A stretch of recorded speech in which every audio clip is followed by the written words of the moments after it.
ئەم پێشمەرگانەی کە هاتوون لە خولی پەرەپێدانی مەڵبەندەکانی دۆک و ڕاپەڕینن ژمارەیان 300 کەسە لە خوێندگای مەشقی سەربازی سە لە خولان هاتوونەتە سەر مەزاری مام بۆ دووپاتکردنەوەی وەفا و ڕێز بۆ ڕێبازە پیرۆزەکەی مام چکە ئەو مامی هەمومان بوو، مامی وەفا بوو، مامی مامۆسا بوو، مامۆسای شۆڕژێڕی بوو، شکۆ بوو بۆ هەموو گەلی کورد. ئەو باڵێنەکە ئێمە ئێستا هاتووینەتە سەر مەزاری مام دووپاتێکەینەوە درێژە پێدەری ڕێبازەکەی مان بین خزمەتی گەلی کورد بکەین چۆن خزمەتمان کردووە ئینشاڵڵا هەر بەردەوامی شەبین و بەبێ هیچ جیاوازیەکش. ڕوحا سەرروک مام جەلال شاد بیت ئەم وەکو پێشمەرگین مەڵبەندی چاری دهۆک سوز دەدەین لەسەر ڕێباسا ڕێگا مام جەلال بەردەوام بین.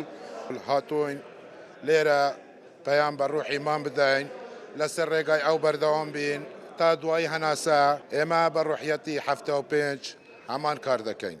ئەو ڕوحیەتە ئیمام جەلال و هەواڵەکانی لەسەر ڕۆیشتون بە هەمان ڕوحیەت بە هەمان ڕوحیەتی برایم عەزوو شەهیدان لەسەر ڕێبازی شەهیدان و مام بەردەوام دەبین.